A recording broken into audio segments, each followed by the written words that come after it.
All right, everybody, so I'm going to show you how I did my lower harnesses for my racing seats with only drilling one hole in the floorboard, actually it's in the transmission tunnel, for an E92 M3. So let me flip the camera around here.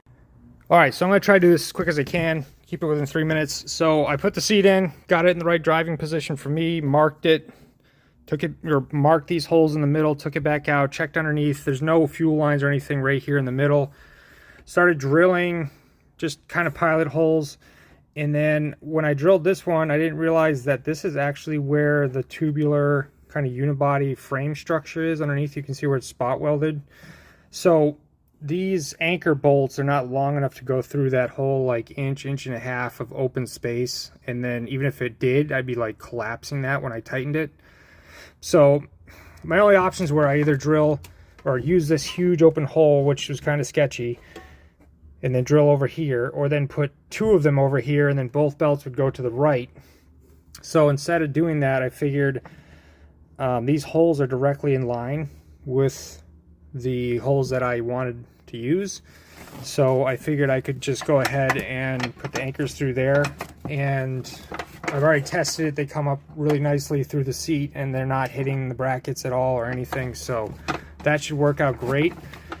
Don't quote me on this. I don't know if they can't go on an angle, but I know they can't go too far forward or too far backwards. But I think going this way a little bit is okay, because some people drill their holes like way over here and way over here. So I think this is okay, but don't quote me on it. The lap belt over here, I had to drill through the drive shaft tunnel. This was a huge pain in the ass by myself, because you have to go underneath the heat shields where the drive shaft is, and you know, you're underneath the car trying to get the bracket in there, but if you don't have anybody up top to thread it in, it's a real pain in the butt. I ended up having to wedge like a wrench with a bunch of stuff behind it just to kind of hold the bracket up, and then I came up here and just slowly threaded the anchor in, and then I tightened it with a screwdriver. And luckily the anchor kind of locks itself because the tunnel kind of bends, so it locks itself against this bend. You can tighten this as much as you want, it won't move. So that's good. Over here I'm just using the factory slider bar for the factory belt. So, you know, this should work out well.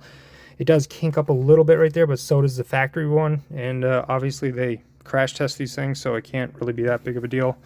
And then the back belts are going to go on the cage. So that's how you can do it, guys, with just drilling one hole right there. Should work out well. Again, don't quote me on this. I don't know if this is okay or not, but it seems to me like it's pretty freaking rugged, and it ain't